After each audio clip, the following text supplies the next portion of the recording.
प्रिय बच्चों, आशीर्वाद। आज हम लोग अध्ययन करते हैं कहानी काकी। कल आपको कहा था कि आप पाठ 2 काकी कहानी का घर पर अध्ययन करेंगे। एक बार आप पढ़ के अवश्य देख लेंगे, जिससे उसका सारांश आपके मस्तिष्क में रहे और हमारे समझाने में आपको सुविधा हो।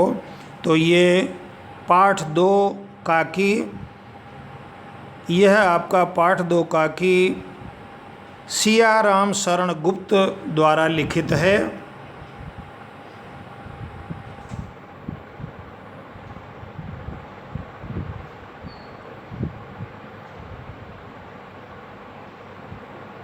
देखिए, ये चित्र आपके सामने आ गया। सियाराम शरण जी ये हैं, इनका फ़ोटो आप देख रहे हैं। टोपी लगाए हैं, चश्मा लगाए हैं, इनका चित्र आपको दिखाई दे रहा है। ये इस कहानी के लेखक अर्थात कहानीकार हैं।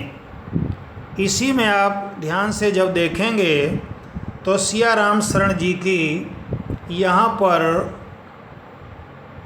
संक्षेप में उनके संदर्भ में बताया गया है। सियाराम शरण गुप्त का जन्म सन 1895 ईस्वी में चिरगांव झांसी में हुआ।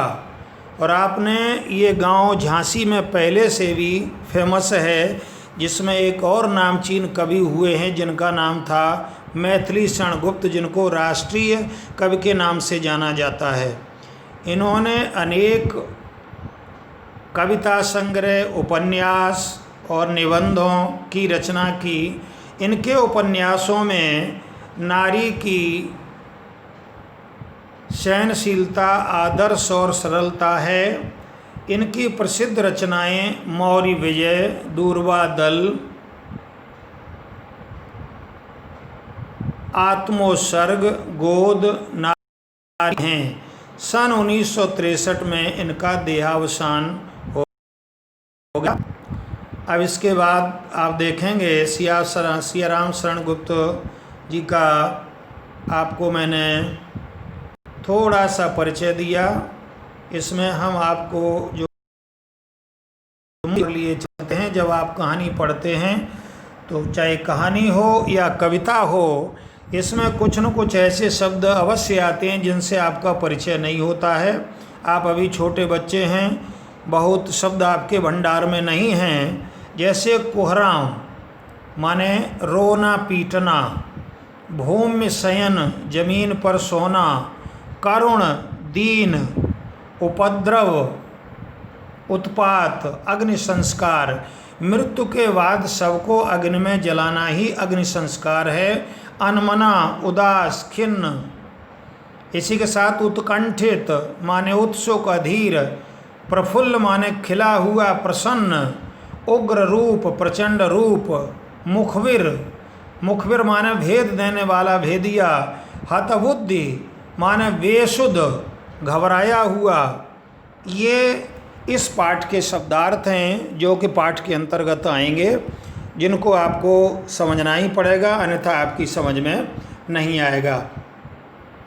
अब हम लोग चलते हैं कहानी की ओर कि कहानी क्या है वास्तव में। काकी कहानी एक ऐसे बच्चे की कहानी है जिसकी माँ मृत्यु को प्राप्त हो जाती है, अर्थात माँ मर जाती है। बच्चा बहुत दिनों तक कोहराम मचाता है, रोटता है, पीटता है। अपनी मरी हुई माँ को शमशान ले जाने में भी कठिनाई उत्पन्न करता है। ऊपर लेट जाता है, कहता है माँ सो रही है, इसको कहाँ ले जा रहे हो। कई गुरुजनों ने, जो आपके विद्वान लोग थे, उन्होंने बताया कि नहीं बेटा, काकी कहाँ गई है। ये बताया कि काकी मामा के यहाँ गई है, जबकि वास्तव में काकी माँ के यहाँ नहीं गई थी। काकी का तो देहावसान हो गया था, मृत्यु हो गई थी। बाद में ये जो बालक है, इसका नाम है श्यामू, और काकी का अर्थ होता है माँ। कहीं कहीं काकी चाची को भी कहते हैं। यहाँ काकी का अर्थ है श्यामू की माँ।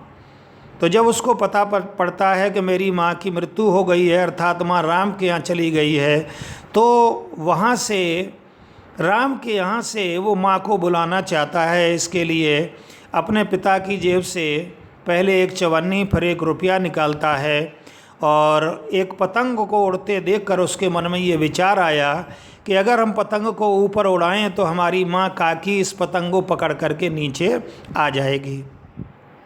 इनके घर में एक काम करने वाली है सुखिया दासी। सुखिया दासी का बेटा भोला, भोला इससे थोड़ा बड़ा है, समझदार है। आपस में बातचीत होती है। ये कहते हैं भोला किसी को बताना नहीं, हम एक बात आपसे कहना चाहते हैं। उन्होंने कहा नहीं बताएंगे, आप बताइए। बोले हम काकी को इस पतंग के माध्यम से उतारना चाहते हैं और इनके ही आसपास में एक नाम आता है जवाहिर भैया।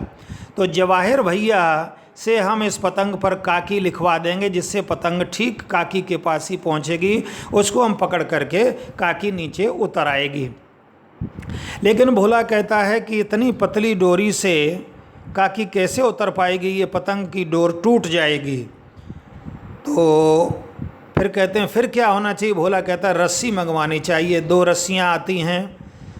इनके पिता का नाम है विश्वेश्वर। विश्वेश्वर की जेब से 1 रुपया पहले ही निकाल चुके हैं। ये तैयारी कर रहे हैं, पतंग में डोरियां बांध रहे हैं। तब तक इनके पिता जाते हैं, देखते हैं कि ये दोनों पतंग को जोड़ने में व्यस्त हैं। पतंग को फाड़ देते हैं। भोला को 1-2 तमाचा लगाते ही भोला मुखबिर हो जाता है। श्यामू की भी पिटाई होती है। कहते हैं चोर बनेगा, जेल जाएगा, जेब से पैसा निकाला। लेकिन फटी हुई पतंग को जब देखते हैं और उस पर लिखा होता है काकी, तो विश्वेश्वर हतबुद्ध हो जाते हैं। माने उस समय उनकी बुद्धि काम नहीं कर रही होती है। हतप्रभ रह जाते हैं कि ये हमने क्या किया। ये बच्चा तो अपनी माँ के लिए इतना उत्कंठित है, इतना स्नेह करता है, प्रेम करता है, और हमने इसके साथ मारपीट की। तो प्रस्तुत कहानी में एक अबोध बालक का अपनी माँ के प्रति गहरा प्रेम प्रकट हुआ है। इस कहानी के अंतर्गत आप देखें, कहानी में जो भी कहानी लिखी जाती है, कहानी का जब विकास होता है तो बिना पात्रों के नहीं होता है। तो कहानी के अंदर जो लोग भी आते हैं वो पात्र कहलाते हैं। जैसे पात्र में पहली पात्र तो काकी ही है। दूसरा पात्र उसके पतिदेव हैं जिनका नाम है विश्वेश्वर। और तीसरा पात्र जो प्रमुख पात्र है वो है आपका श्यामू, अर्थात विश्वेश्वर का बेटा, काकी का बेटा। भोला सुखिया दासी का लड़का है। सुखिया दासी इनके यहाँ दासी अर्थात नौकरानी का काम करती है। जवाहिर भैया एक आए हैं। तो इस प्रकार से कहानी में ये 4-5 पात्र हैं। अब आप देखेंगे, हम कहानी को पढ़ रहे हैं, आप ध्यान से सुनते जाइएगा और हम इनका स्पष्टीकरण भी करते जाएंगे।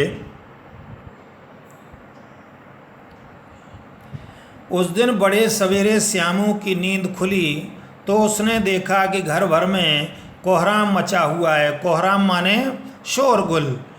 शोरगुल मचा हुआ है। और क्यों है ऐसा शोर? क्योंकि उसकी माँ नीचे से ऊपर तक एक कपड़ा ओढ़े हुए, वो कपड़ा जो ओढ़े है वो कहलाता है कफन। कफन ओढ़े हुए कंबल पर भूमि शयन कर रही है। भूमि शयन माने अपने यहाँ हिंदुओं में ये परंपरा है कि जब किसी की मृत्यु हो जाती तो उसको ज़मीन पर लिटा लेते हैं। हालांकि अब परंपराएं बदल रही हैं, तख्त पर लिटा देते हैं, कहीं चारपाई पर ही रहने देते हैं न। सबसे पहले ये परंपराएं थी हिंदू माइथोलॉजी में कि जब किसी की मृत्यु तो होती थी तो तुरंत उसको ज़मीन पर लिटा देते थे। और घर के सभी लोग उसे घेर कर बड़े करुण सुर में विलाप कर रहे हैं। करुण सुर में विलाप कर रहे हैं अर्थात रो रहे हैं। लोग जब उसकी माँ को शमशान ले जाने के लिए उठाने लगे तब श्यामू ने बड़ा उपद्रव मचाया, माने बड़ा शोर मचाया, परेशान किया। क्यों किया? वो उस पर माँ के ऊपर जा कर के छूट कर माँ के ऊपर जा गिरा। बोला काकी सो रही है, इसको कहाँ ले जा रहे हो? छोटा बच्चा श्यामू क्या समझे कि काकी सो रही है या काकी मृत्यु को प्राप्त हो रही है। लेकिन बड़ी कठिनाई से उसे हटाया गया। काकी के अग्नि संस्कार में भी वो न जा सका क्योंकि बहुत छोटा था। पहले यहाँ अपने यहाँ भी छोटे बच्चों को शमशान घाट में नहीं ले जाते थे। यही पर दासी ने राम राम करके उसे घर पर संभाले रखी।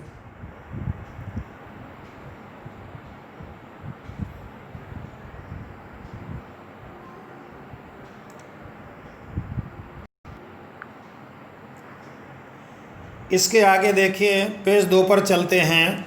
यद्यपि बुद्धिमान गुरुजनों ने उसे विश्वास दिलाया कि उसकी काकी उसके मामा के यहाँ गई है, मैं चर्चा कर चुका हूँ इसकी, परंतु यह बात उससे छिपी नहीं रह सकी कि काकी और कहीं नहीं, ऊपर राम के यहाँ गई है। काकी के लिए कई दिन लगातार रोते रोते उसका रुदन तो धीरे धीरे शांत हो गया, परंतु उसका शोक माने दुख शांत नहीं हुआ। अकेला बैठा बैठा शून्य मन से आकाश की ओर ताका करता, ये सोचा करता कि माँ कैसे मिले। एक दिन उसने एक पतंग उड़ती देखी, न जाने क्या सोचकर उसका हृदय एकदम खिल उठा। पिता के पास जाकर बोला, काका मुझे एक पतंग मंगा दो, अभी मंगा दो। पत्नी की मृत्यु के बाद से विश्वेश्वर बहुत अनमने से रहते थे।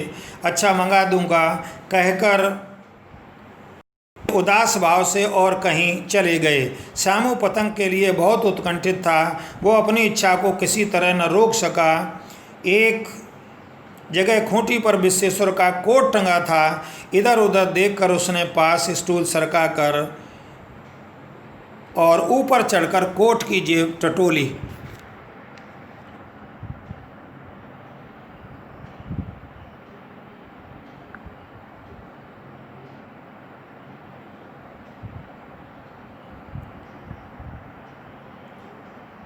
एक चवन्नी पाकर वो तुरंत वहाँ से भाग गया। सुखिया दासी का लड़का भोला श्यामू का साथी था। श्यामू ने उसे चवन्नी देकर कहा, अपनी जीजी से कहकर गुपचुप एक पतंग की डोर मंगा दो, पतंग और डोर मंगा दो। अकेले में लाना, कोई जान न पाए। पतंग आई एक अंधेरे घर में, उसमें डोर बांधी जाने लगी। श्यामू ने धीरे से कहा, भोला किसी से न कहो तो एक बात कहूँ। भोला ने सिर हिलाकर कहा, नहीं किसी से ना कहूँगा। श्यामू ने रहस्य खोला, मैं ये पतंग ऊपर राम के यहाँ भेजूँगा, इसको पकड़कर काकी नीचे उतरेगी। मैं लिखना नहीं जानता, नहीं तो इस पर उसका नाम लिख देता। भोला श्यामू से अधिक समझदार था, उसने कहा बात तो बहुत अच्छी है, परंतु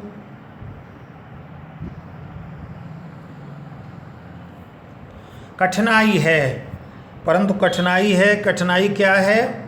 देखिए, कठिनाई की बात कर रहे हैं कि डोर पतली है, इसे पकड़कर काकी उतर नहीं सकती, इसके टूट जाने का डर है। पतंग में मोटी रस्सी हो तो सब ठीक हो जाएगा। श्यामू गंभीर हो गया। मतलब ये बात लाख रुपए की सुझाई गई थी, परंतु कठिनाई यह थी कि मोटी रस्सी कैसे मंगाई जाए, पास में दाम नहीं है, नहीं और घर के जो आदमी उसकी काकी को बिना दया माया के जला आए, उसे इस काम के लिए कुछ देंगे नहीं। उस दिन श्यामू को चिंता के मारे बड़ी रात तक नींद नहीं आई। पहले दिन की तरकीब से दूसरे दिन उसने पिता की कोट से 1 रुपया निकाला, ले जाकर भोला को दिया और बोला, देख भोला, किसी को मालूम न होने पाए।